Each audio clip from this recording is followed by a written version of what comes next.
네, 반갑습니다. 원래 국가기관이나 정부에서 이런 설명을 하면 사람들이 잘 안 옵니다. 입찰, 돈을 버는 거 아니면 사람이 잘 오질 않아요. 근데 오늘 제가 깜짝 놀란 게 우리나라의 명문 대학인 서강대학교 학생들 아마 주일 것 같은데 이렇게 많은 분들이 오신다는 것에 대해서 상당히 좀 놀랬고요. 또 얼마나 여러분이 힘든지 또 이해할 수 있을 것 같습니다. 그러나 이 채용제도의 전반적인 틀을 말씀을 드리면 여러분이 지금 새로운 제도라 불안하고 혼란을 느끼시겠지만 훨씬 더 용이한 방법을 드리는 거예요. 여러분 정도의 지적 인지 능력이 있으시면 이걸 이해하시기는 너무나 쉬울 거고요. 한 2, 3년만 지나면 여러분들이 훨씬 더 효과적으로 대응할 수 있을 것이라고 생각됩니다. 사실 여러분들 제가 여기서 여러분들에게 이런 설명을 드리는 것에 대해서 저 사람은 대단히 좋은 가정에 좋은 교육을 받고 좋은 대학을 나왔을 거라고 추측하실지 모르겠어요. 그런데 저는 전혀 그런 사람이 아니고요. 혹시 지금 30살 이상 되시는 대학생이 있으시면 손 한번 들어보시겠어요? 28살 이상. 몇 분 안 계시죠? 26살 손 한번 들어보세요. 이 중에 1학년만 남고 다 내려보실래요? 한 명도 없으시죠? 저는 대학을 26살에 입학했던 사람입니다. 군대 갔다 와서 노점산 하다가 대학을 입학을 했어요. 대학은 또 좋은 데 나왔냐? 지방대 출신입니다. 지방대 출신으로 제가 입학할 때 내신이 가장 안 좋았던 개교 1회 저희과의 내신이 지방대를 나왔는데 제일 안 좋은 학생이었고 나이가 가장 많은 학생이었습니다. 그런데 어떻게 여기까지 올 수 있었던 기본적인 것은 제가 가지고 있는 것을 평가해주는 조직들이었다는 거였어요. 저를 갈 수 있었던 것은. 근데 그런 조직이 흔치 않았었습니다. 운이 좋게 저는 그런 조직을 거쳐갔었고, 지금 국가에서 또 그리고 이 정책적으로 끌고 가는 건 뭐냐면, 이제 조직들이 그렇게 변화하도록 만들겠다는 겁니다. 언제부터? 채용 때부터. 그래서 사전에 어떤 능력을 갖추어야 우리 조직에 들어올 수 있는 것을 미리 상세하게 공지하겠다는 게 가장 큰 틀입니다. 여러분이 지금까지 보셨던 채용 공고에는 주로 무슨 행정 몇 명, 기계직 몇 명, 이게 끝이에요. 또 기획 몇 명, 조금 자세하게 쓰는 데는. 근데 기획이라는 게 한두 가지가 아니잖아요. 전략기획, 마케팅기획, 홍보기획 여러 가지예요.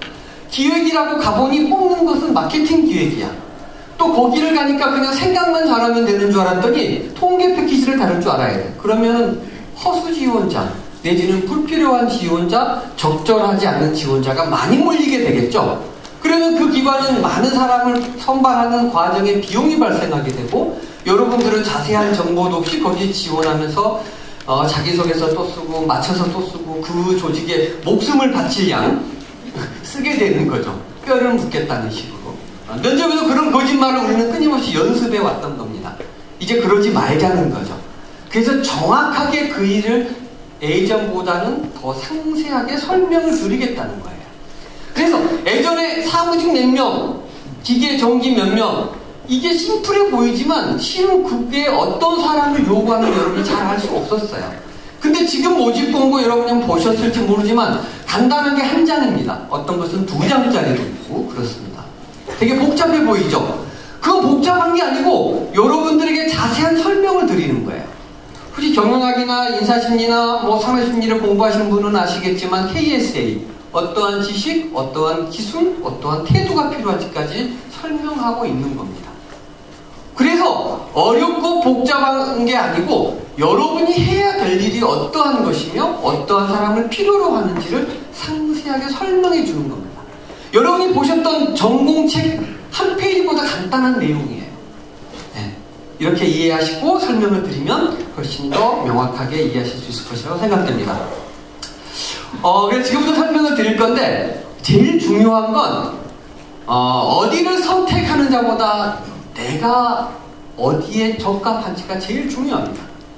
그건 오늘은 주제가 아니기 때문에 아주 간단하게 조금 말씀드리고 대부분은 NC에서 채용에 대해서 설명드리도록 하겠습니다. 그렇죠. 도대체 왜 이 제도가 도입이 되고 있고 왜 공공기관이 활용하도록 국가에서 여러 가지 가이드를 제시하고 있으며 왜 민간 기업에도 이런 가이드를 제시하고 있는지 설명드릴 겁니다. 그리고 또 무엇이 바뀌는가, 그리고 도대체 이건 무엇인가, 어떻게 준비하는가를 다시 한번 마지막에 최종적으로 정리해드리면서 마치도록 하겠습니다. 자, 그럼 왜 도입했는가에 대해서는 이유가 있겠죠. 항상 불만입니다. 가장 불만인 게 대학 입시하고 취업입니다. 영원히 풀리지 않는 숙제일지도 모르겠습니다. 채용 시스템이 뭔가 한계가 있었어요. 조금 혼란도 있었어요. 여전히 스펙 초월이라는 용어를 쓰고 있기 때문에 또한 혼란이 있기도 합니다. 그건 약간 정치적인 용어였기 때문에 여러분들에게 오해를 줄 수 있다고 생각이 들고, 이제 그 오해를 조금씩 풀어가도록 하겠습니다.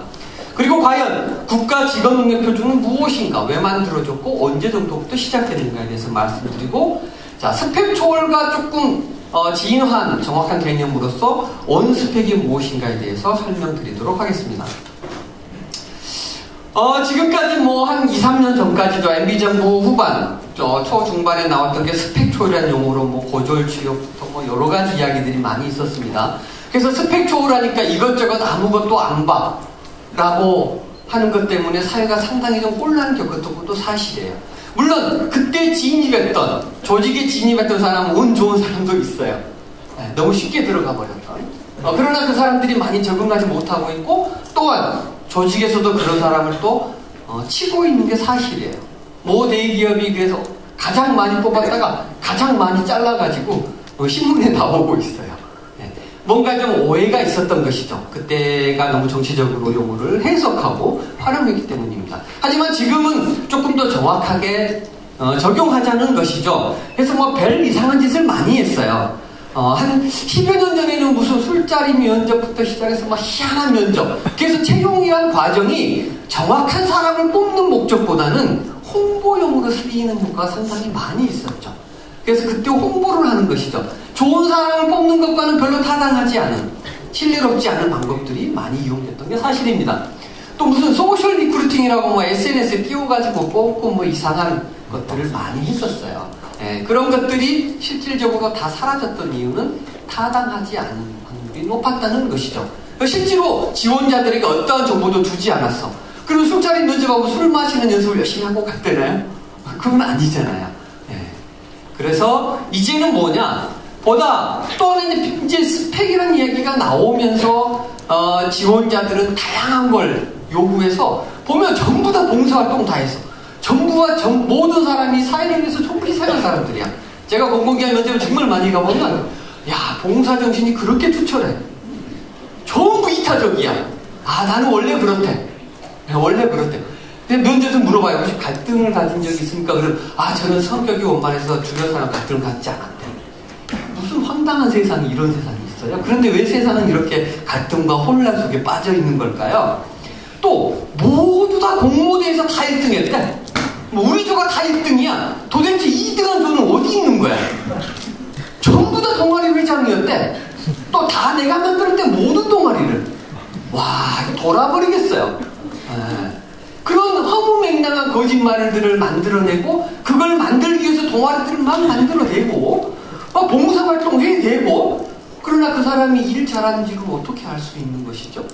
불필요한 것들이 너무 많이 요구됐다는 것이죠. 심지어 웃음치료사까지 따가지고 벨쇼를 다 하고 있고, 이런 황당한 짓이 벌어지고 있는 거예요, 세상에. 그런 것들을 바로잡자고 영어만 죽살나게 하는 거예요. 본인은 영어 쓸 일도 별로 관심 없는데. 영어 공부 열심히 하지만 영어 쓰라면 공포를 느끼는 열심히 해. 왜? 필요하니까. 그러면 그게 아니라는 거죠. 이제 영어를 정말 필요한 데는 정말 필요하다라고 밝힌다는 거예요. 그 사람들이 영어 점수 엄청 높아야 돼요. 그러나 그런 사람은 아마 100명에 1명이면 많을 것 같아요. 그래서 자기가 필요한 것을 정확하게 파악할 수 있는 루트가 열린다는 거고, 사실 제가 보기에는 아직도 좀 만족스럽지 않아요. 훨씬 더 공부해야 됩니다. 훨씬 더. 그리고 면접 또한 하루 종일 해야 돼요. 근데 지금 공공기관들 면접 시간이 한 15분? 많이 잡는 데가 정말 많이 잡는 기관이 있어요. 30분. 모 공공기관 정말 공부 잘하고 있고, 어떤 기관은 5분밖에 쓰지 않아요. 제가 공공기 담당에 그런 이야기 합니다. 여러분이 100명을 뽑는다면 그 직원이 15년을 근무한다고 했을 때 여러 가지 비용을 따지면 1인당 1억이면 15억입니다. 100명 뽑으면 얼마인가요? 15억 1,500억이에요. 하루에 1,500억 투자 결정하는데 각각 5분씩밖에 안 봐. 자기 마음대로 질문해. 본인 마음대로 뽑아. 이거 잘못된 거라고 이야기하고 있어요. 그래서 그 기준이 뭔지를 저희 회사나 여러 컨설팅 회사 또 국가기관들이 나서서 가이드를 하고 있는 겁니다. 그 가이드가 어떤 것인지 오늘 여러분께 말씀드리고자 하는 거죠. 자, 그래서 여기 핵심은 뭐냐? 국가 직무능력 표준입니다. 이것은 사실 지금 뭐 이렇게 많이 알려져서 그렇지 뭐 일진사에 만들어진 건 아니고 한 10년 정도 됐습니다. 꾸준히 만들어 와서 800개 가까이의 직무들을 분석하고 있습니다. 아직 되지 않는 것도 있고 진행 중인 것도 있어요. 또 업그레이드도 계속 해야 되는 부분들이 있습니다. 국가에서도 많은 앞으로 투자를 더 해야죠. 왜? 세상이 변화하고 있으니까 그걸 또 바꿔야 됩니다. 미국에 보면 오넷이라고 있어요. 여러분들 혹시 오넷이라고 치면 나오니까 거기 이제 그런 것들이 어떤 샘플이나 모델이라 할 수 있고 이런 것들을 많은 조직들이 활용하고 있습니다. 그래서 세상에 그 나라 조직에 있는 여러 직무들을 대분류, 중분류, 소분류, 세분류로 구분하고 있고요. 그 구분 밑에는 능력 단위들이 나옵니다. 어떤 능력들이 필요한지를 분석하고 있습니다. 물론 그거 완벽할 수 없어요. 완벽하면 신이죠. 하지만 없을 때보다는 훨씬 나은 거죠. 그걸 통해서 틀을 잡을 수 있기 때문입니다. 이게 만능이다, 100%라고 말하는 것도 과장이고 아무 필요 없다는 것은 더 황당한 평가입니다. 왜? 뭐라도 있는 게 낫죠. 조금 발전시키고 심화시키고 적용시키는 건 필요한 겁니다. 자, 그래서 한 10여 년 가까이를 이러한 것들을 만들어 왔습니다. 핵심은 뭡니까? 직무를 분류하는 겁니다. 직무 단위까지 분류하고 최종적인 목표는 직무 단위로까지 뽑겠다고 하는 건데 현재 공공기관에서는 모든 것을 그 세 분류 단까지는 뽑을 수는 없어요. 네, 아직 시간이 좀 필요합니다. 변화 과정도 필요하고 지금은 세 분류가 좀 묶여져 가지고 실질적으로는 중분류나 소분류 단위로 뽑힌다면 사무직이라고 하면은 폭이 워낙 높고 순환 근무를 하기 때문에 거기는 정책회의나 정부기관과 그 청와대 회의를 하면서 제가 중분류 단위까지 거기는 뽑을 수밖에 없다. 왜 순환 근무가 많기 때문에 그 구조는 조금 광범위하게 뽑혀있는 게 현실입니다. 또 우리나라 사람들은 한 곳에 2년 있으면 막 지겨워서 못 견뎌요. 외국에서는 쭉 가지만 여러분들이 그런 순환 근무 없애자고도 뭐 말하지만 원하는 사람, 일하는 사람들이 원치를 않아요. 지겨워요. 항상 워낙 몸이 뜨거워서. 그래서 사회적인 것 때문에도 사실은 순환 근무를 어쩔 수 없이 한국 사회는 하고 있는 것 때문에 사무직 같은 경우는 조금 더 광범위하게 선발을 하고 있습니다. 자, 그래서 이 직업능력 표준에서 크게 제시하고 있는 능력은 두 가지입니다. 직업기초능력이라는 것과 직무수행능력이라고 하는데 이 직업기초능력은 뭐냐면 크게 10가지로 분류가 되어 있습니다. 자세한 것은 시간 관계상 여러분이 NCS라고 네이버에 치면 그분이 다 알고 계시잖아요. 그분은 모든 걸 물어보면 답을 하시잖아요. 네이버가. 거기 들어가 보시면 상세하게 보실 수 있고 일단 어떤 직업과 간에 필요한 직무에 필요한 기초적인 능력을 10개로 구분하고 있는데 그 속에는 주로 인성과 관련된 부분이 한 3개 정도 들어있고 능력적인 요소와 관련된 부분이 약 7개 정도 들어있습니다. 자, 그래서 저희 같은 컨설팅하는 전문가들이 무엇을 하냐면 이게 여러분이 평가 요소와 관련되는 거예요. 매핑이라는 걸 합니다. 매핑은 지도를 찾아가는 거죠. 그래서 대분류에서 자, 이게 여러분들의 종류는 뭡니까? 동물이죠, 동물. 식물은 아니잖아요. 동물을 선택하고 사람을 선택하고 사람에서 남녀를 선택하고 어느 대학 학생을 선택하고 이런 형식으로 이해하시면 돼요. 계속적으로 내려가는 거죠.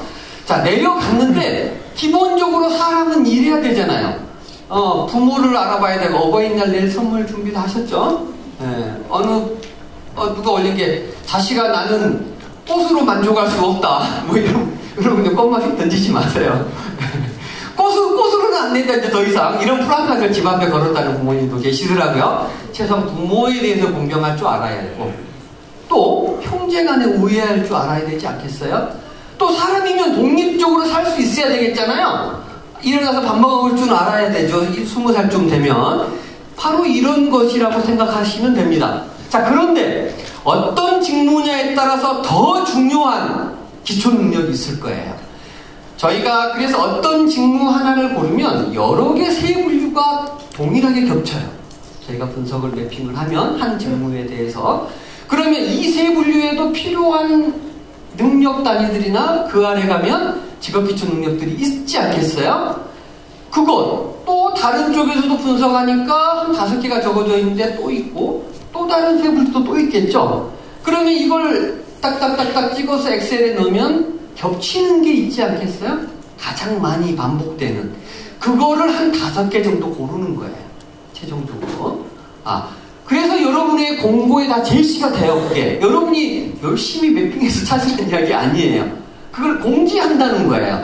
그래서 공공기관 채용 사이트에 보면 직무 설명이라는 개념으로 그 아래 보면 직업기초 능력이 한 5-6개 있어요. 그게 뭐냐? 평가 요소라는 겁니다. 그래서 면접에서도 그것을 평가할 수 있는 문항을 질문하게 되고 또 그 과거의 인적성 검사라고 불리우는 검사, 지금은 필기 전형이라고 부릅니다. 그 속에도 그것을 평가할 수 있는 문항들로 셀을 구성하게 됩니다. 과거에 봤던 인적성 검사는 예를 들어 코트라 지원했다. 코트라에 지원한 사람의 인적성 검사 문제가 다 똑같아요. 근데 지금은 뭐냐? 달라요. 어떻게? 선발하는, 채용하는 직무별로 달라요. 완전히 다르냐? 그렇지 않을 수 있죠. 네. 직무가 여러 개로 나누어지지 않는, 3개로 나누어진 조직도 있을 수 있어요. 그 정답은 아직 없습니다. 저희들이 컨설턴트들이 분석을 해서 묶는 것이죠. 그래서 그런 데는 3가지로 달라질 거고 직무가 여러 가지 있는 데는 또 여러 가지겠죠. 그 3가지가 완전히 다르냐? 그렇지 않죠. 거기에서도 중복되는 것들이 있을 수 있겠죠. 네, 그런 개념입니다. 그런 개념. 그래서 그 10개고요. 여기까지를 면접에서 적용하자는 게 올해 공공기관 채용의 디폴트예요. 디폴트. 면접에서는 100% 그렇게 한다는 거예요. 공공기관들이.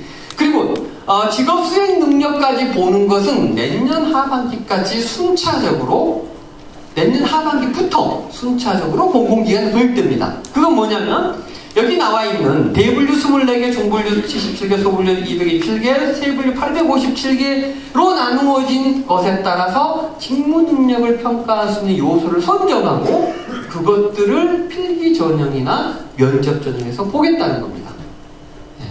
근데 올해 디폴트는 여기까지인데 어떤 곳은 여기까지를 볼 수 있는 것도 있어요. 그건 기관마다 다 달라요.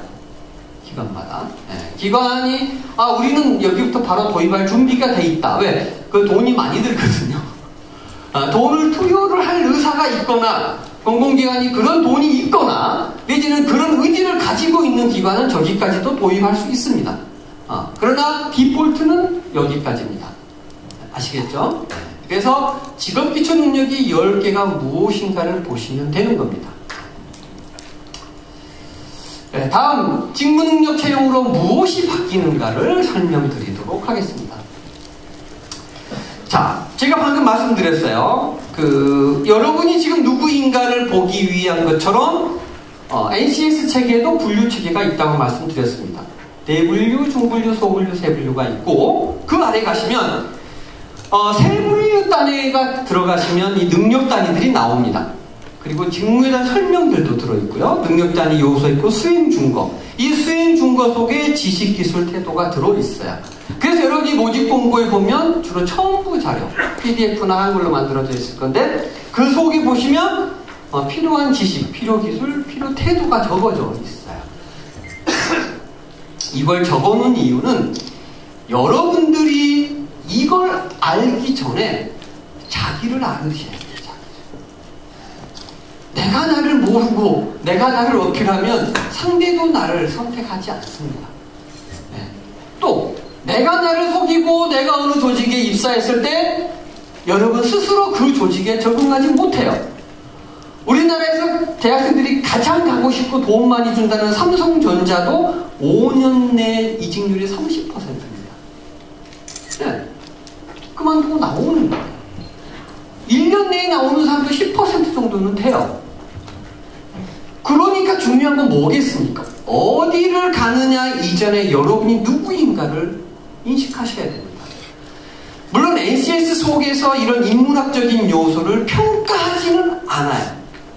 물론 평가할 수 있는 여지는 이 앞번에 이제 저희 전문가들과 노동부 공단 회의하는 과정에 그런 것도 집어넣을 수 있도록 하자라고까지 이야기를 했습니다. 그래서 입사지원서에 여러분이 교육사항에 직무와 관련된 내용 외에 거기 속에 여러분이 밝히고자 하는 과목을 적을 수도 있도록 플렉서블하게 조금 조정을 했어요. 왜? 필요하다라고 생각되기 때문에. 그래서 그것을 여러분이 평가를 받건 안 받건 내가 철학에 대해서 공부를 했는데 나는 정말 인생에 대해서 정확히 알고 있는 심리학이건 사회학이건 직무와 관련 없는 과목도 적을 수 있는 셀을 만들 수 있도록은 지금 열어놓은 상태예요. 그걸 만드냐 안 만드냐는 그 공공기관과 채용 컨설팅을 해주는 컨설턴트의 역량 내지는 선택에 따라서 달라질 수 있습니다. 하지만 중요한 것은 직무 능력보다 중요한 건 여러분의 기본적인 자세이고 여러분의 인식인 거죠. 그게 없이는 어떠한 직무를 아무리 잘알아서 소용이 없다는 겁니다. 자기가 누구인지를 여러분이 고민하시는 게 더 중요합니다. 그리고 그것을 속일 수는 없어요. 면접이 NCS 체계 속에서 더 구조화된다는 이야기는 여러분의 거짓말들을 내지는 대충대충 하는 거짓말을 저희들은 정확히 꽂아요. 그래서 저희가 질문하면 나중에 인정하게 돼요. 저희들이 면접관으로 들어가면. 그래서 자기소개서를 열심히 써놔요. 내가 뭐 적극적이고 창의적이고 오로지 세상을 위해서 사는 사람처럼 다 써놓은데 면접에서 이제 대답을 못해. 열심히 써놨는데 그러면 주변에 혹시 적극적이라는 피드백을 자주 받는 건 아니죠? 얼굴이 빨개지죠. 네. 창의적이라는 평은 자주 듣는 편은 아니시죠? 그러면 네. 라고 인정하게 됩니다. 설사 여러분이 속이고 근무하신다 하더라도 조금만 일하면 부서장이 다 알아요. 그럼 승진 못하는 거야. 근데 중요한 건 여러분 스스로를 속이지 않는 게 중요합니다. 여러분 스스로 노력하는 게 더 중요해요. 이 강의도 정말 중요하지만 여러분 스스로에 대해서 인식하고 이게 그건 인문학적인 겁니다. 그래서 평가 요소에 있냐 없냐를 여러분이 너무 중요할 필요 없어요. 그래서 나 인간 좋으니까 뽑아라 이렇게 말할 수 없잖아요. 왜? 확인할 수 없기 때문입니다. 그건 여러분만이 알 수 있는 겁니다. 여러분 스스로 노력해서 나타나는 겁니다. 삶 속에서, 생활 속에서. 그것을 검증해라라고 말한 것은 공공기관 인사 담당자와 면접자들한테 신이 되라고 요구한 것과 똑같아요. 여러분은 여러분이 가장 잘 알으셔야 된다는 거죠. 네. 자, 이런 NCS 체계들을 분석하면 어떤 일이냐, 직무 내용이 있다고 했잖아요. 직무 내용을 골라드리는 거예요, 저희들이. 그래서 공고에 싫도록 하는 겁니다. 그리고 어떤 요건, 그러니까 일부분과 사람 부분을 담고 있는 것이죠. 어떤 사람이어야 되는가를 이 요소들을 가지고 제시하는 겁니다. 그리고 아까 말씀드렸죠?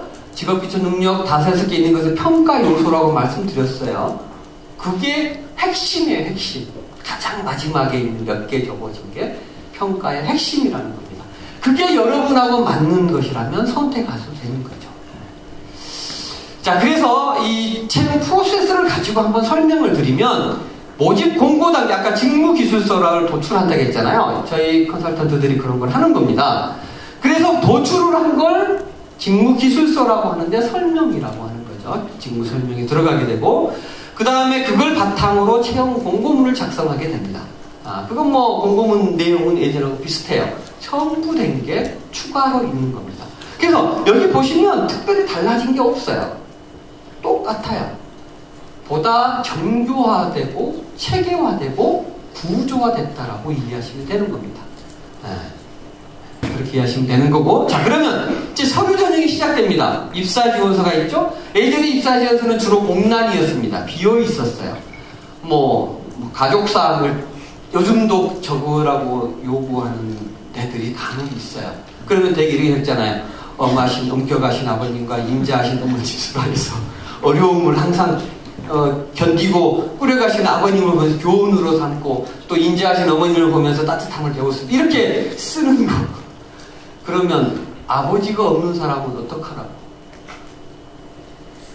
돌아가실 수도 있고 어떻게 없을 수도 있어요. 네. 어머니가 없는 사람은 어떡하라고? 네. 그래서 이런 거 못 적게 하고자 하는 겁니다. 네. 저도 아버지가 3살 때 돌아가셔가지고 아버지 얼굴도 몰라요. 저는 아버지에 쓸 말이 없어요. 그래서 저는 쓸 게 없었어요. 항상 괴로웠어요. 그래서 저는 안 썼어요. 근데 이제 그런 칸이 없어지는 거예요. 네. 자, 그러면 아버지가 잘났는데 우리 아버지는 별 볼 일 없는 사람이야. 사회적 기준으로.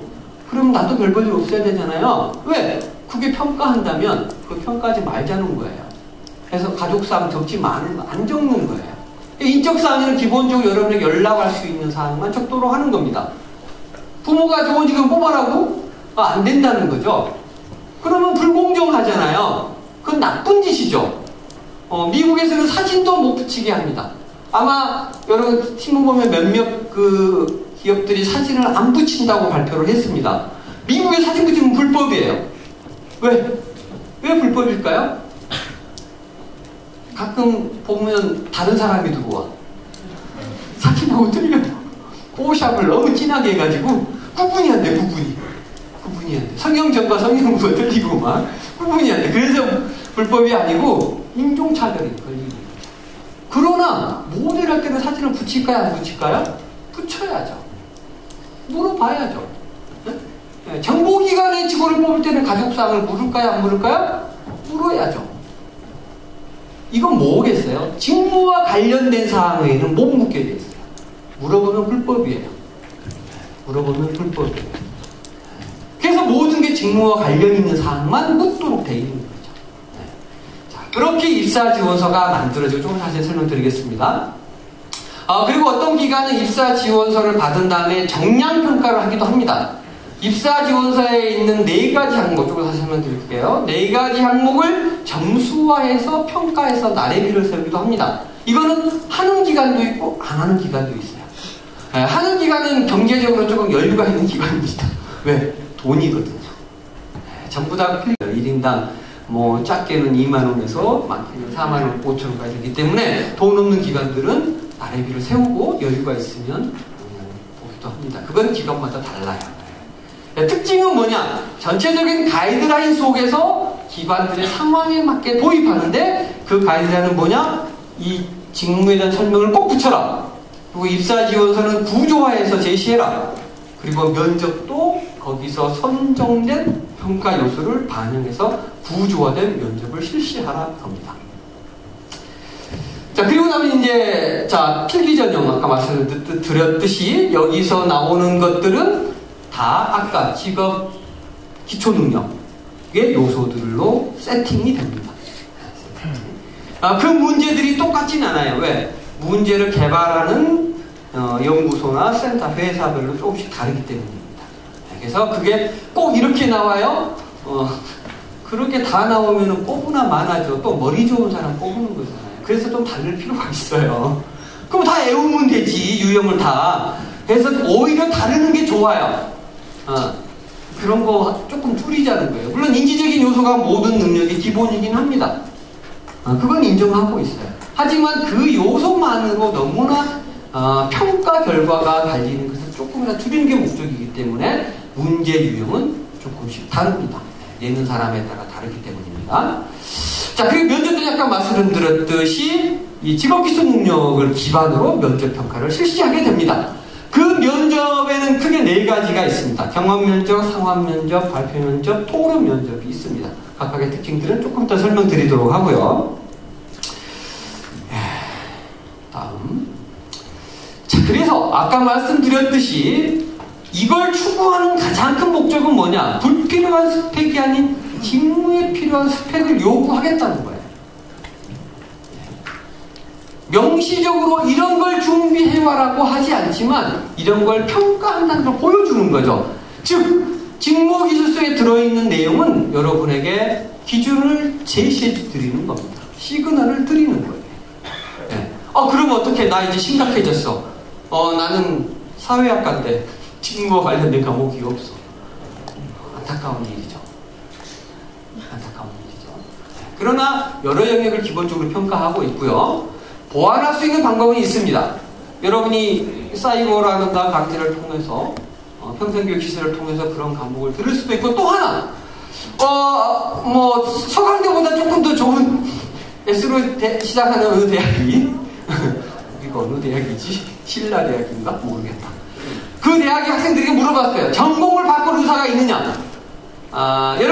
여러분 전공에 아주 만족스러워서 나는 바꿀 생각을 한 번도 안 해봤다. 손 들어보세요. 10%도 안 되네요. 여러분 대학 갈 때 어떻게 대학에 진학하셨습니까? 대충 점수 맞춰서. 그러니까 전공이 불만족스러운 것이죠. 이게 여러분들이 지금 몇 학년인지는 모르겠지만 이게 장점이 될 수 있는 건 뭐냐면요, 어느 과를 안 본다는 거예요. 교육상에 총평점을 적는 게 아니에요. 과목의 점수를 적어요. 그 과목의 설명을 쓰도록 돼 있어요. 그러면 여러분이 이과를 왔는데 이과 잘못 왔어. 나는 수학은 문과로 왔는데 과가 뭔지 모르고 경제학과를 들어왔어. 돌아가는 거지, 수학 때문에. 경영학과 갔는데 재무를 듣는데 미쳐버리겠어. 아니 문과는 수학 별로 못한다며. 그런 도우는 학생들이 간혹 있죠. 수학 못하는데 경제학, 저는 회계학과 간 친구, 도우는 친구, 이 친구 정말 자퇴했어요, 자퇴. 네. 그런 사람들은 자기가 하고 싶은 과목을 과를 바꾸거나 대학을 때려치지 않고 과목을 들으시라는 거예요. 네. 근데 여러분 4학년들은 좀 괴롭지. 이게 과도에 걸린 사람은 여튼 방법이 없어요. 네. 사이버 강좌로 채우는 방법은 있다고 했어요. 그 외에 시간 여유가 별로 없으시니까 조금 아쉬운 부분이 있어요. 하지만 여러분이 저학년이라면 여러분이 과목을 선택해서 들으시라는 겁니다. 그 직무와 관련된 과목들. 왜? 기관들은 성과를 내고자 하는 게 핵심입니다. 조직이 발전해야죠. 그런 능력을 요구하는 게 맞잖아요. 인성은 부차적인 게 아니고 기본이에요, 기본. 네.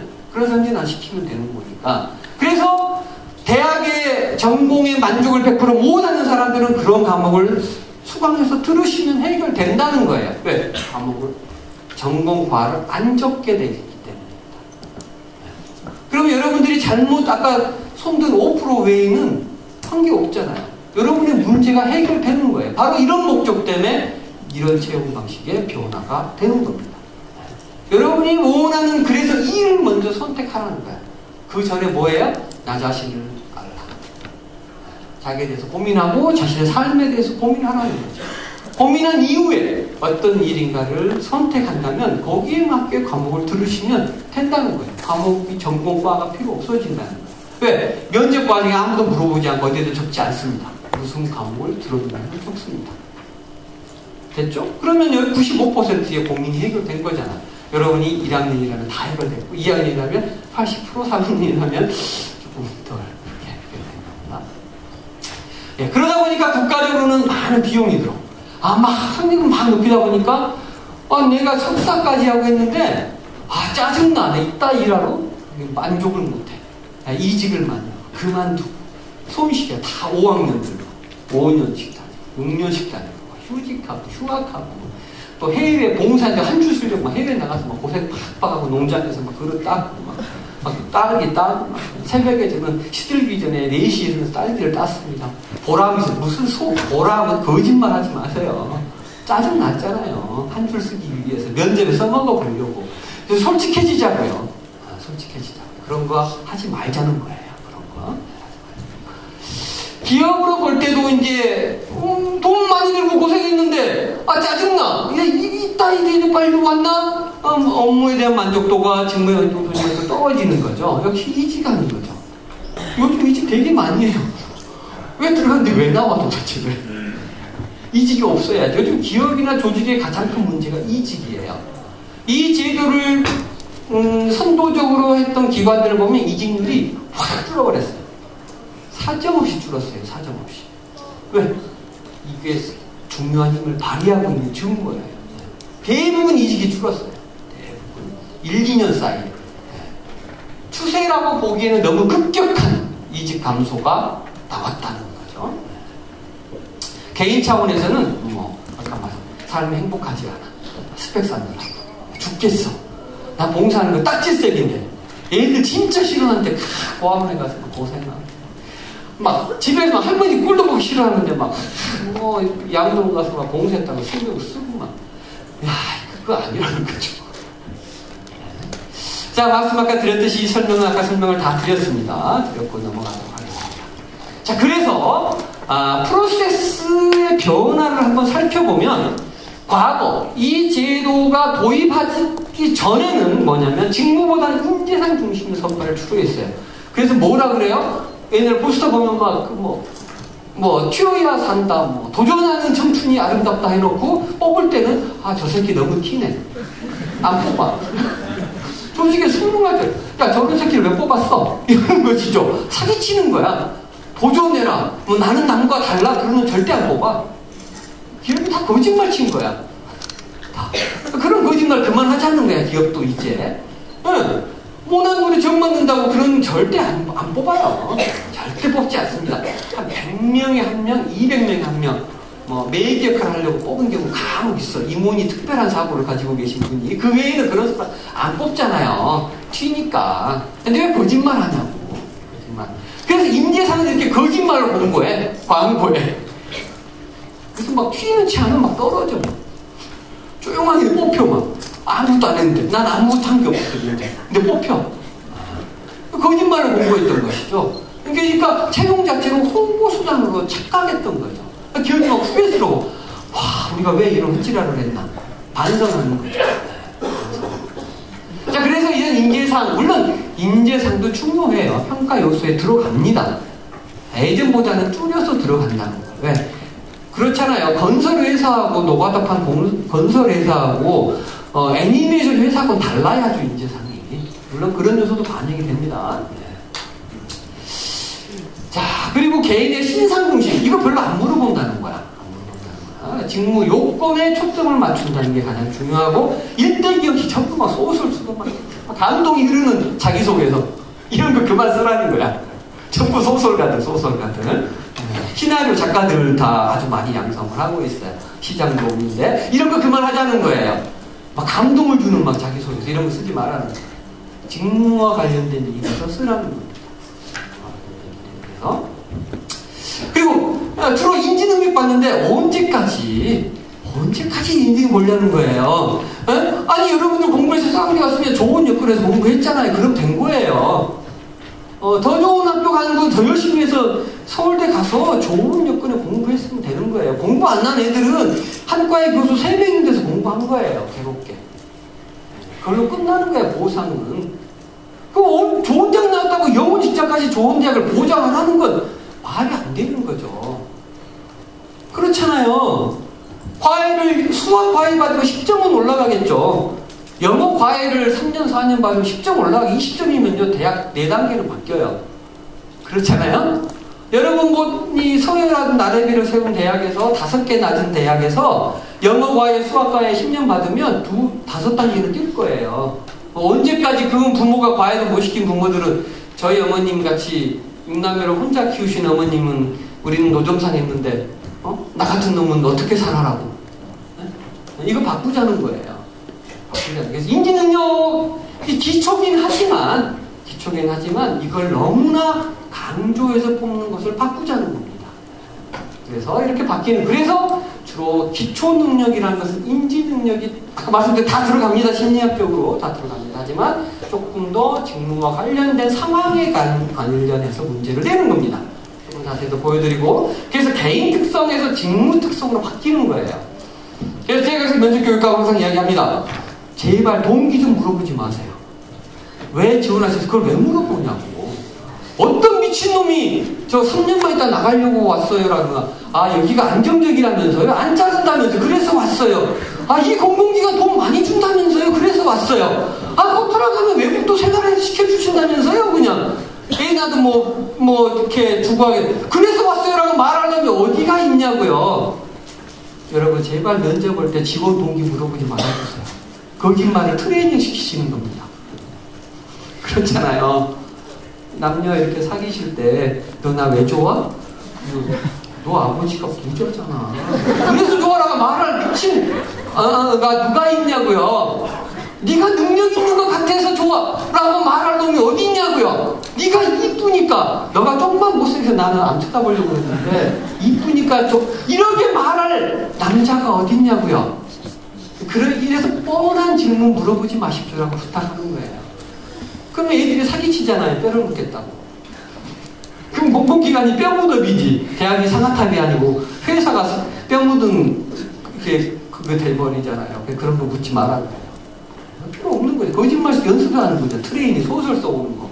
그리고 제발 끝날 때 시간이 좀 남았는데 여러분 지원 동기로 포부를 밝혀. 그런 거 좀 하지 마라 그래요. 이제. 마지막에 준비용 멘트를 뭐하러 물어봅니까? 오류 요인이냐 오류 요인. 그거 말 준비한 놈이 가산점 얻어버려. 그거 제발 물어보지 마세요. 질문 좀 더 하세요. 직무에 대해서. 그럽니다. 그런 짓 하지 말자는 거예요. 제발.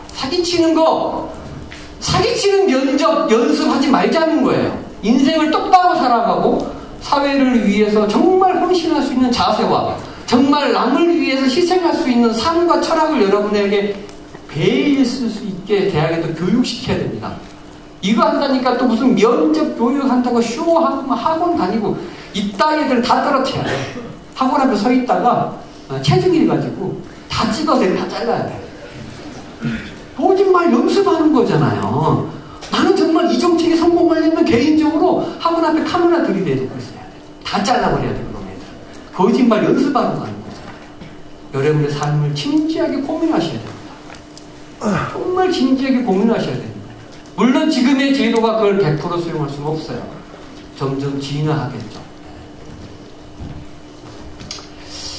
자, 그러면 직무 능력 중심의 채용은 어떤 것인가?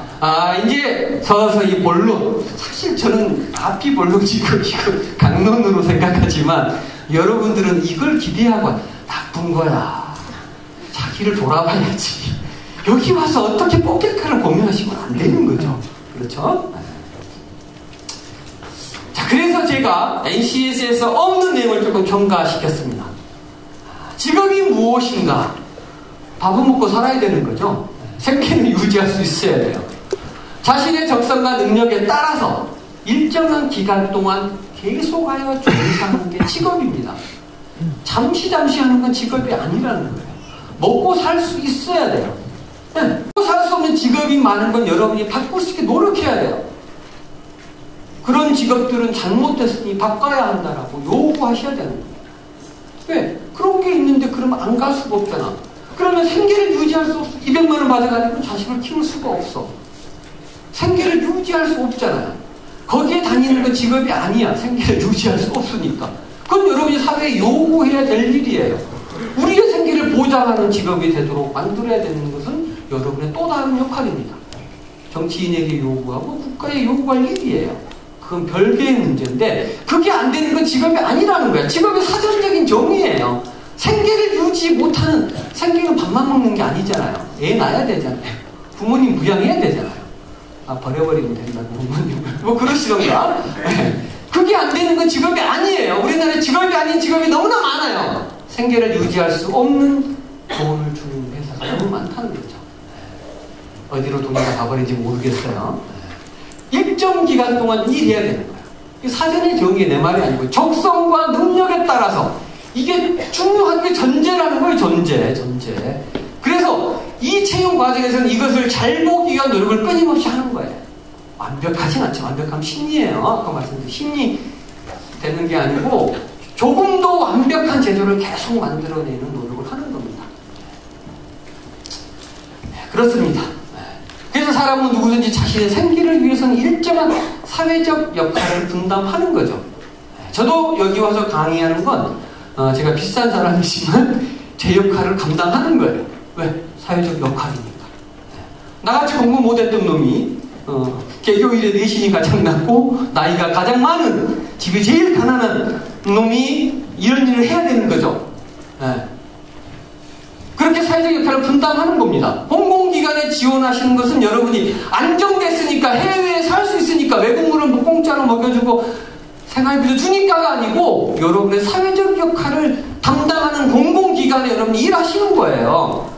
그 자세가 안 되고 그래 월급도 많고 안정적이니까 하는 것을 여러분이 지금 사회를 비판하고 공공기관을 비난하는 여러분이 그 역할을 하게 되는 거예요. 사회적 역할을 분담하는 겁니다. 공공기관은 그런 곳이에요. 그러지 않은 사람은 제발 공공기관 입사하면 안 돼요. 내가 그런 검사 만들고 싶어. 그런 거 원하는 사람 다 자를 수 있는 검사를. 이러다가 히틀러 되겠네. 그렇습니다. 하여튼 사회적 역할을 분담하는 겁니다. 그리고 이 분담한 역할을 충실히 수행할 때 사회는 유지 발전되며 개인은 직업을 통해서 생계를 유지할 수 있는 겁니다. 그와 가까운 제도를 계속적으로 발전해가는 노력을 진행하는 겁니다. 적성! 여러분들이 고민하셔야 됩니다. 꼭 적성. 아까 말씀드렸던 이야기입니다. 이렇게 간단하게 답이 나오면 얼마나 좋겠어요. 희망기관 선택 이유, 희망직무 선택. 이렇게 몇 자 쓰면 답이 나오면 너무 쉽겠죠. 이건 틀만 드리는 거예요. 한참 고민하셔야 돼요. 철학책도 있고 사회학 책도 있고 역사도 공부하시면서 여러분이 답을 찾으셔야 됩니다. 여기에서 이 설명에 듣는 것에 한 100배 정도는 시간에 투여하시고 고민하셔야지 나오는 답입니다. 그래야 6개월이나 1년이나 또 다른 공공기관 들수, 또 다른 공공기관 들수 이렇게 안 하시는 게 되는 겁니다. 철저히 고민하셔야 됩니다. 그래서 그 고민이 끝났다. 이렇게 간단하게 PPT 4분의 1밖에 안 되는 거지만 시간이 많이 걸립니다. 진지해야 되고 진정성이 있으셔야 돼요. 그렇게 고민이 끝났다라고 하면 이제 정보를 습득하는 겁니다. 기관의 직무설명서를 확인하는 겁니다. 선배가 있으면 물어보기도 하는 겁니다. 형, 진짜 그렇게 괜찮아? 돈 말고 나 같은 사람이 나의 꿈과 이상을 이뤄볼 수 있는 곳이라고 물어보셔야 되는 거예요. 내가 잘할 수 있을까? 형은 무슨 뭐라고 그 직장에 다니고 있어? 형은 행복해. 언니 행복해? 누나 행복해? 오빠 행복해요? 라고 물어보는 겁니다. 아니야, 우리 쉰데 푹 폴라. 근데 안 자된다며? 이러면 안 된다는 거예요. 정확히 알아보시고, 또 기관에 대한 개요를, 이 공공기관 정보 시스템, 월급이 얼마냐 물어보기 참 쑥스럽잖아요. 이게 알교라고 있어요, 알교. 기획예산처, 기획재정부에서 운영하는. 여기 가면, 평균 연봉이 다 나와 있어. 벌써 막 웃음 띄고 막 행복해 한다 돈 이야기 나오니까. 그러면 안 된다니까요. 여기 들어가면 직급별로 연봉이 다 나와요. 몇 명인지. 물어보고 싶은데 못 물어봐서 얘기해 보시면 되고, 나머지는 ACS 사이트에 가서 보시면 정보를 보실 수 있습니다. 글씨가 작아서 아쉽지만 굳이 아실 필요는 없고요. 자, 기존의 일반적인 경우의 채용 분야 인원, 응시 자격, 우대사항, 절차 일정만 나와 있습니다. 그러나 새로 ACS 기반은 뭐냐? 지원자가 직무를 이해하고 자신의 적합성을 판단할 수 있도록 직무의 내용이 직무 속에 필요한 인적 요건을 명시하고 있습니다. 근데 자신이 뭔지를 몰라. 그러면 적합한 거 모른다니까요. 책 좀 읽으세요. 철학 공부하시고, 책 읽으시고, 인문학에서 공부하시고. 이걸 모르고 있으면 적합한지 알 수가 없나. 아무리 국가가 돈을 들이고 공공기관이 고생해서 만들어도 저희들이 컨설팅하면 고생해도 여러분을 모르면 아무 쓸데가 없는 것이 된다는 거죠. 여러분이 고민하셔야 됩니다. 자, 그렇게 되면 이렇게 나와 있어요. 지금 조금 다시 보여드리겠습니다. 그래서 이 기반에서는 채용 분야 분류체계 다 나와 있어요. 왜? 노력을 기할 사람은 분류체계를 찾아서 보라는 거예요. 왜? 이건 요약된 거예요. 요약된 거. 그러니까 찾아서 보실 수 있도록 정보를 제공하는 건데 안 보인다고 답답해하지 마시고 채용 공부에 다 나옵니다. 큰 화면으로 띄워서 보시면 됩니다. 거기에 있는 대분류, 여기 위가 대분류겠죠? 대분류, 14건설이네요. 중분류, 건설공사 관리네요. 그러면 대충 무슨 일이 하는지 알겠잖아요. 예전에 건설공명에서 건설공사 관리하는 거구나 라고 알죠. 소분류 가면 건설 시공 전 관리, 이런 거 하겠구나. 좀 더 가니까 소분류에서 설계 기획 관리. 여기 보니까 건설 시공 관리, 건설 공사 관리 이렇게 나와요. 여기서 말하는 건설직이 이거구나라고 이해하게 되시겠잖아요. 여기 아래까지 읽으면 얼마나 더 잘 이해되시겠어요. 이렇게 설명을 제공한다는 겁니다. 그래서 여기 있는 내용들은 직무 수행 내용, 필요의식, 기술, 태도, 직업 기초 능력. 이게 포인트라고 했어요. 이게 평가의 포인트입니다. 자기를 알아야 맞힐 수 있다고 했어요. 자기를 알아야. 조금 더 크게 보여드리면 이렇게 되어 있습니다. 건설. 이제 보이죠? 진작 이걸 띄울 걸 그랬네. 이렇게 볼 수 있습니다. 그래서 능력 단위. 이 세 분류 밑에 능력 단위들, 설계기획관리, 이거는 세 분류 명칭입니다. 설계기획관리, 설계기획관리, 건설공사 공무관리, 건설공사 공무관리, 주로 이렇게 세 분류의 군이 들어가 있고 그 아래 능력 단위들이 적어져 있습니다. 이걸 다 적을 수도 있고 조금 적을 수도 있어요. 칸이 너무 많으면 여러분이 힘들어하니까 컨설턴트들이 너무 많으면 곤란하기도 해요. 몇 개 없으면 다 적어주고요. 그래서 여러분이 노력을 기하신다면 이 번호대로 찾아가시면 NCS 사이트에서 검색이 됩니다. 검색해서 보시면 풀 콘텐츠를 보실 수 있는 거죠. 이거 사진 안 찍어도 돼요. 남동발전 홈페이지나 이미 채용을 한 공공기관 이게 다 있어요, 파일로. 지금 쓰신 분은 안 열어보신 분들이겠죠. 준비가 중요합니다, 준비가. 다 있습니다, 가시는 파일로. 직무별로 다 있어요. 5개 직무면 5개가 들어있고, 6개, 6개가 들어있고, 10개면 10개가 다 들어있습니다. 자, 그래서 구체적으로 한번 보시면, 이 입사지원서는 인적사항은 아까 식별하기 위한 있다고 했습니다. 교육사항, 자격사항, 경력의 경험관리. 그리고 이제 그 다음 단에 가면 경험기술서, 경력기술 조금 설명드리겠습니다. 마지막에 자기소개서인데, 이게 가이드라인이고요. 이걸 다 안 적을 수도 있어요. 왜냐면 자기소개서를 안 넣을 수도 있어요. 왜? 전부 사기치니까. 소설 쓰고. 아예 빼버린 데도 있어요. 그것은 기관마다 다. 그럼 얼마나 행복합니까? 여러분이 소설 쓰지 않아도 되니까. 이거는 기관마다 조금씩 차이가 있습니다. 그냥 이 틀을 가지고 돼 있지 100% 다 들어가지는 않을 수 있다는 거예요. 자, 그래서 전에 보면 아까 스펙 중심에서 직무와 관련된 능력 중심이 들어가는 거고, 자기소개서, 봉사, 가족사, 일대기가 아니고 직무와 관련된 사항이 들어있다는 겁니다. 자, 교육사항을 보시면은 직무지시 관련 학교 및 직업훈련, 관련 학교라서 대학교 이름을 적을까요? 안 적을까요? 스펙 초월 때문에 안 적는다고 생각할 수 있지만 또 적어야 될 게 있습니다. 네. 지방 우대 가산점을 공공기관 평가를 해요. 그래서 적어야지 그걸 알 수 있잖아요. 그렇죠? 그러나 평가 과정에서는 블라인드 처리를 대개 하고 있습니다. 어떤 데는 안 한 데도 있는지 모르겠어요. 제가 간 데는 다 했어요. 평가 과정에 블라인드 처리를 하고 마지막 최종 의사결정 단계에서 출신 대학을 확인하고 지방에 대한 배정을 하기도 합니다. 그런데 정말 놀라운 건 제가 공공기관에 면접하면서 느꼈던 건 뭐냐면 블라인드하고 딱 보면 조정할 필요가 없어.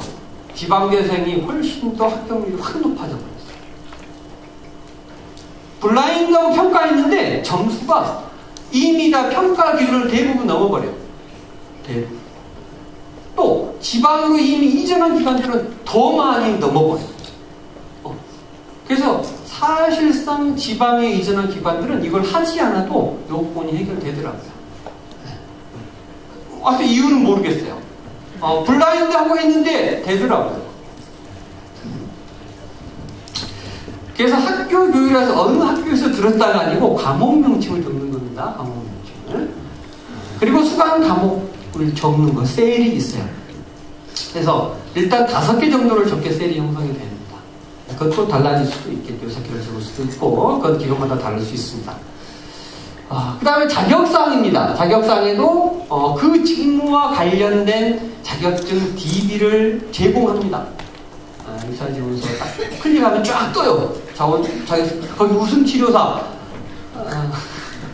있을 수도 있겠다. 뭐 그런 복지 서비스를 하는 공공기관이 있을 수도 있겠지만 대부분 없겠잖아요. 근데 나는 기억고 쓰고 싶어. 쓰세요. 기타 자격에 쓰시면 돼요. 그러나 점수가 안 들어가는 게 아주 높아요. 직무와 관련이 없으니까. 근데 참고 자료는 쓸 수 있겠죠. 왜? 여러분이 진짜 쓰고 싶은 게 있을 수 있어요. 아주 특이한 자격증인데 난 그거 쓰고 싶어. 쓸 수 있어요. 그러나 평가를 꼭 받는다라고는 보장할 수는 없습니다. 자, 그래서 이 자격증 정보 DB를 제공을 하고 있습니다. 경력사항은 뭐냐? 경력과 활동. 여기는 이제 어떤 곳은 경험사항이라고 명칭을 할 수도 있어요. 경력과 경험은 사실 사전적인 의미로 구분한 게 아니고 편의상 구분하고 있습니다. 경력사항은 뭐냐? 노동계약을 하고 임금을 받고 하고 일한 걸 경력이라고 구분하고 있습니다. 경험은 뭐냐? 도움받지 않고 노동계약이 없이 한 활동들을 겪는 겁니다. 근데 봉사를 운영하는 공공기관 적으셔도 돼요. 그런 단계는 봉사 적어봤자 필요 없다는 거예요. 그래서 봉사에 정말 헌신하고 싶으신 분은 그런 부분에 지원해서 봉사를 많이 적으시면 됩니다. 많이 적으시면 됩니다. 그렇게 구분이 되어 있습니다. 그래서 조금 더 자세히 보시면 인적사항에는 이름이 있어야 되겠죠. 주소, 연락처, 지원 분야 이거 적어야 되겠죠.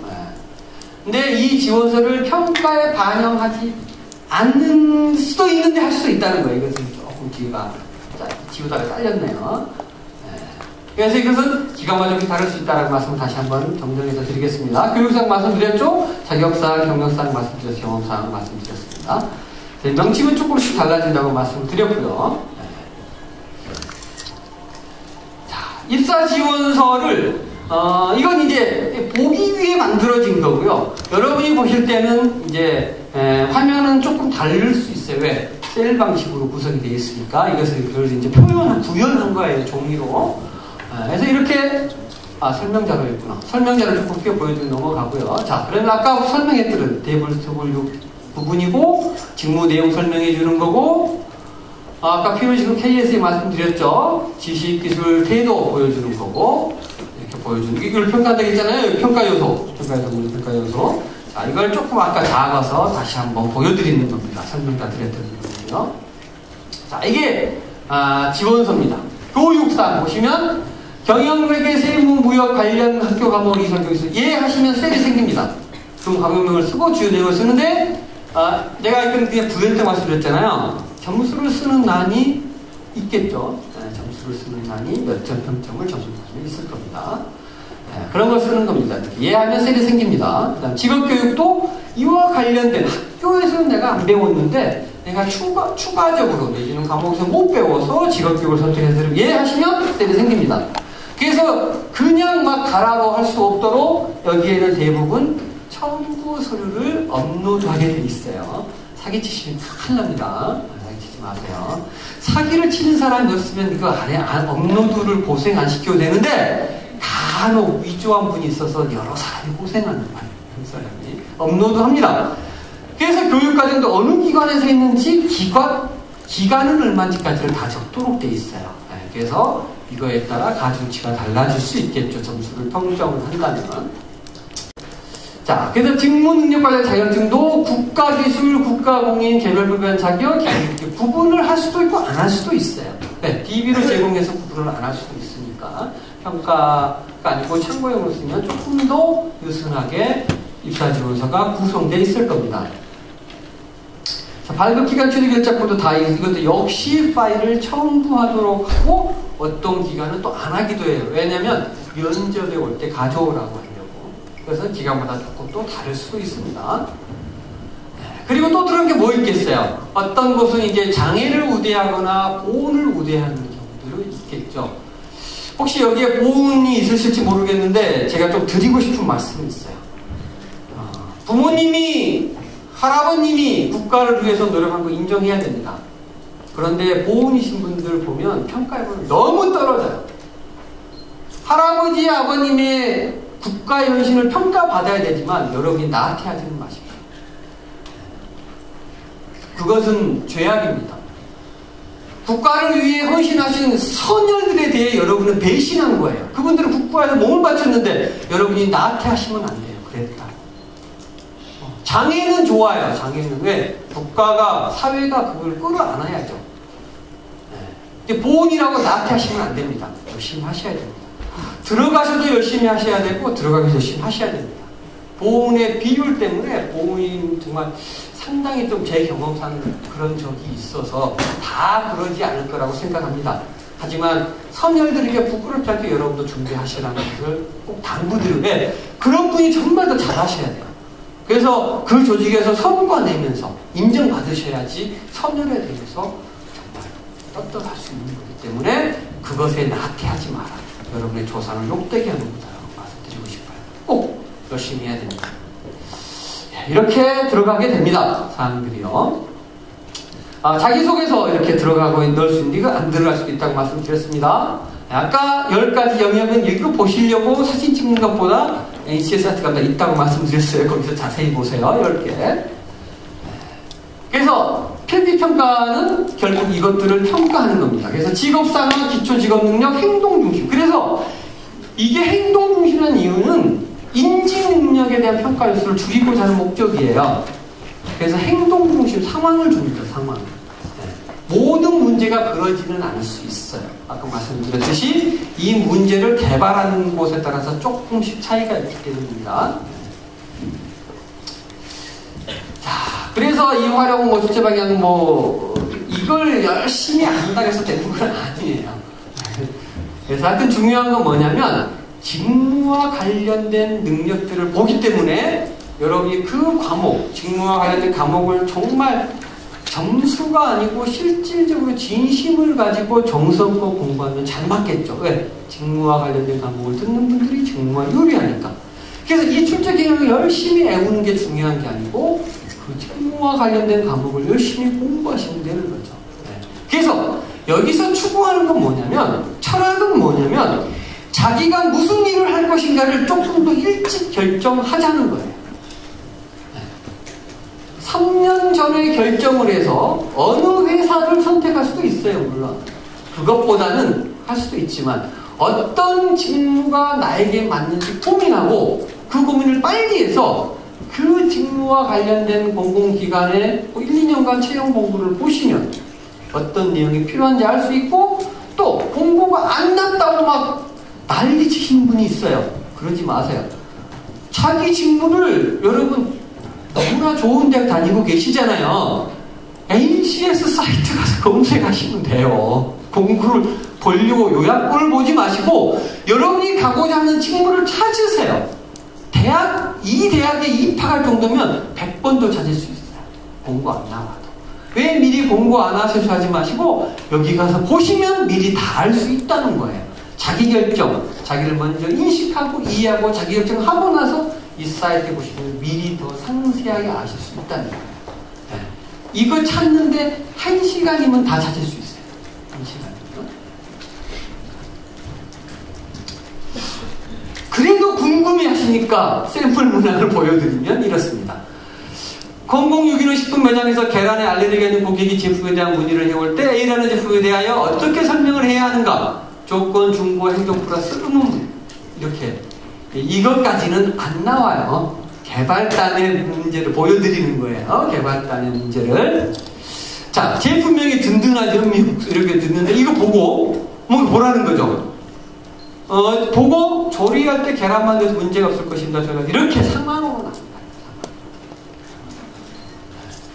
이렇게 나옵니다. 그래서 됐다 문제는 외워. 됐다. 외우세요. 외우셔도 돼요. 외운다고 점수가 잘 나온다는 건 저는 보장 못하겠어요. 보장 못하겠어요. 그리고 이 공개된 문제는 절대 문제 나오지 않습니다. 절대 문제 나오지. 이렇게 나온다는 거예요. 어떻게 보면 종합적인 사고 능력을 볼 수 있는데 여기서는 뭐냐? 그런 게 들어있는데 이 문제에서 주로 보려고 하는 건 의사소통 능력을 보겠다는 것을 중심으로 했다는. 물론 어느 요소라는 게 요인 분석을 하면 겹쳐요. 완전히 떨어지는 요인은 세상에 별로 없어요. 왜? 뜨거운 것과 차가운 것이 다른 줄 아시죠? 다를까요? 잠시 좀 옆으로 빠져보면, 자, 100도는 뜨거워요, 차가워요? 네? 대답. 100도. 일단 느끼기에 뜨거워요, 차가워요? 99도는요? 뜨겁죠? 차가운 건 아니? 99도 차갑다고 느끼는 사람 있나? 80도 차가워요, 뜨거워요? 75도. 74도. 73도. 자, 이제 50도. 뜨뜻하죠? 그러면 54.5도. 54도 이렇게 쭉 가요. 그러면 어느 경계가 차가워질까? 0.5도씩 그 구분할 수 있어요? 더 재밌는 이야기 해드릴까요? 철학적으로? 자, 현재라는 시간이 언제입니까? 현재가 언제예요? 1초? 0.5초는 현재 1.1초는 현재 관련 없나? 현재가 어디예요? 표시해 줄 수 있는 분. 우리가 과거는 표시할 수 있어. 과거는 현재. 내가 방금 1초 전에 과거가 현재예요? 지금 현재예요? 이게 말해버렸는데? 현재가 어디냐고, 현재가. 돌아버리겠잖아. 현재가 뭐예요, 현재가? 현재 구분할 수 있어요? 없어요. 근데 우리는 일상적으로 써요. 과거와 미래를. 근데 현재를 표시할 수가 없어요.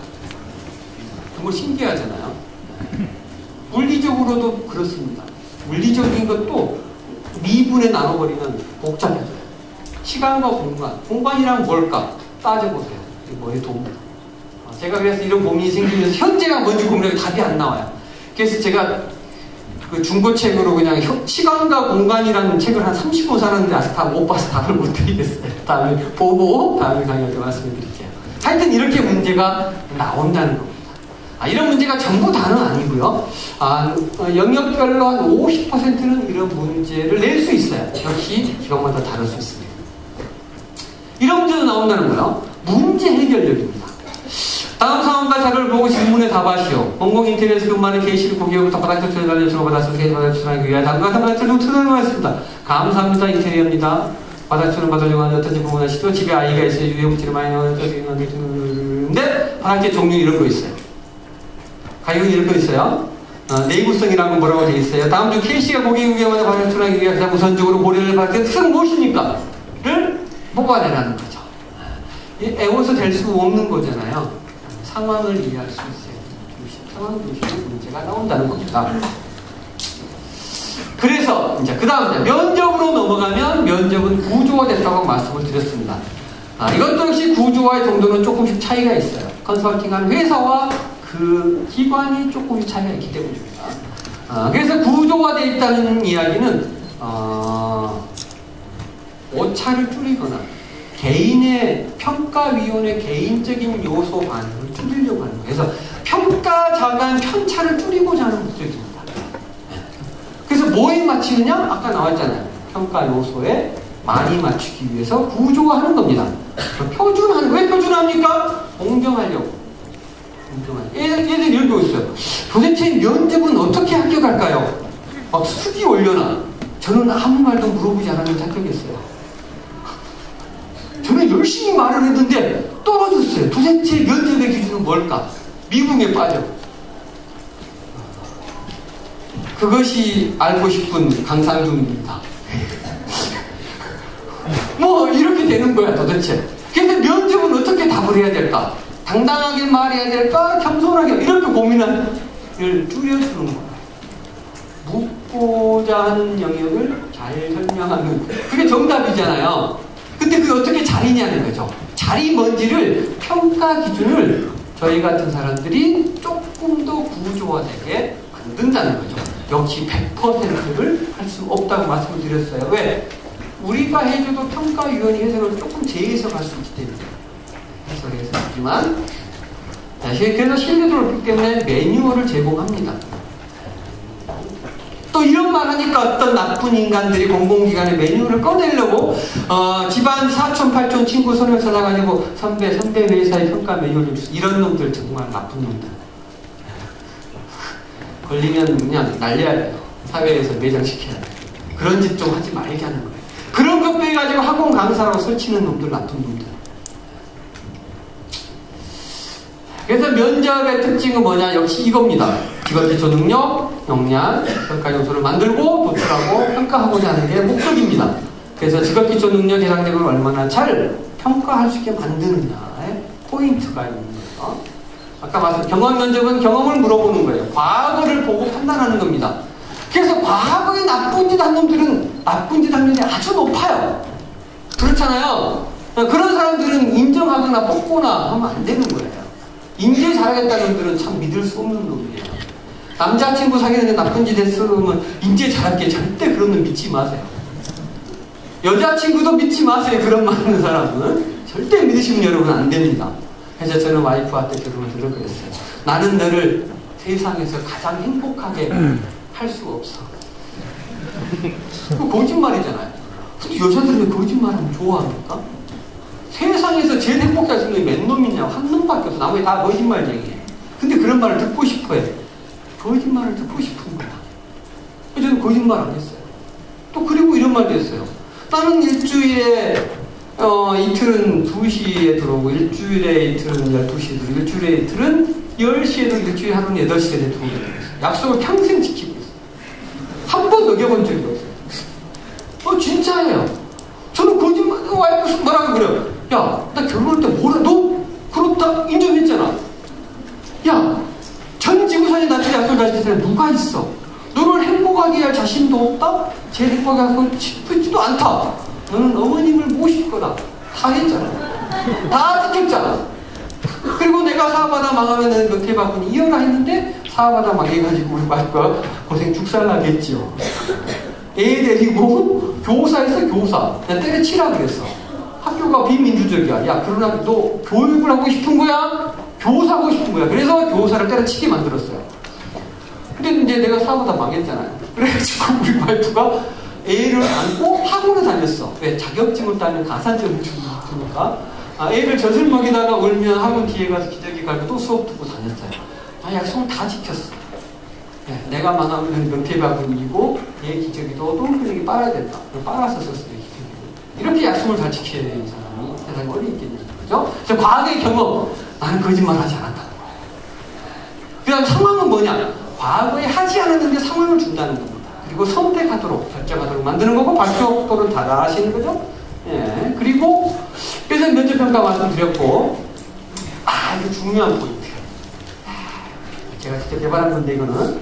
그래서 가족 친화 제도에 대해서 토론해보세요라고 그냥 시키는 게 아니라는 거예요. 근데 가족 친화 제도를 오늘 시분 바보 놓으면 너무 유리하겠잖아요. 그런 것도 맞겠다는 거야. 그래서 가족 친화 제도 먼저 알려주는 거예요. 알려주는 게 앞단에 있어요. 이걸 다 보여주지는 않은 거야. 가족 친화 제도가 뭔지 말해주고, 조직에서 어떻게 평가했는지 보여주고, 사례도 보여주고, 가족 친화 제도 운영하는데 장애인이 먼저 다 주는 거야. 그리고 네가 판단해봐. 이 상황이 어떻게 해야 되는지를 물어보는 면접이, 이게 이것 가지고 토론 면접, 발표 면접을 다 할 수 있습니다. 이렇게 준다는 거예요. 그래서 이걸 다 이해하고 해야 된다는 거예요. 근데 뚱딴지처럼 내가 생각한 얘기만 막 열심히 해. 그 애들이 자료를 전혀 안 보내드리잖아요. 그럼 회의하면 엄한스러운 건데 그런 사람은 안 되겠죠. 그래서 안 뽑는 거죠. 그래서 자료의 근거에서 판단할 수 있느냐. 왜? 일하는 게 다 보이잖아요. 자료를 가지고 일하잖아요. 그래서 자료를 가지고 판단하고 분석할 수 있느냐. 그걸 응용해서 대안을 내느냐. 이런 걸 보는 겁니다. 네, 보는 겁니다. 어떻게 준비하는 설명 다 드렸어요. 간단하게 정리를 5분에 걸쳐서 하도록 하겠습니다. 본인의 꿈과 적성에 맞는 직무를 고민하라는 거예요. 자신을 알라는 거예요. 자신을 고민해야 됩니다. 그리고 나서 NCS 사이트를 열심히 뒤지고 보고 하면서 뭐가 필요한지, 정말 이 직무 나에게 맞는지 고민하시라는 겁니다. 그리고 결정하시라는 겁니다. 자, 그래서 진로를 결정할 때는 첫 번째가 자기 판단이잖아요. 아까 제가 누님 말씀드렸습니다. 흥미, 적성 판단하는데 자신을 돌아보라는 거예요. 나 능력이 없어. 그러면 검사라도 받아보라는 거예요. 늦었지만. 그리고 다시 고민해보라는 겁니다. 그리고 두 번째 단계, 정보를 획득하는 거죠. 여러분이 알았으면 이제 대상을 알아야죠. 대상. 나를 알았으면 대상을 알아야 되는 거죠. 대상에 대해서 파악하는 겁니다. 그리고 3단계, 파악해서 노력해야죠. 노력. 여행을 바라지 마시고 뭘 준비해야 되는지 열심히 준비하라는 겁니다. 정열적으로 뜨겁고 불타게 대충대충 하지 말고, 또 이거 봤다 저거 봤다 이거 봤다 분산되지 말고 자기의 갈 길을 명확하게 보고 뛰라는 거예요. 그린볼트가 결정에 대한 의사결정, 영어 발음이 지방계 나와가지고 안 읽어. 문제를 정리, 디파인하는 겁니다.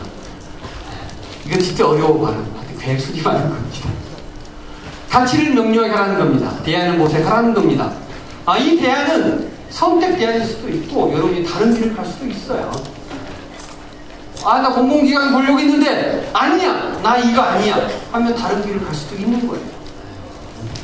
결과를 예측하고 체계적 대안 선별적으로 하고 행동을 시작하는 겁니다. 언제? 지금 당장.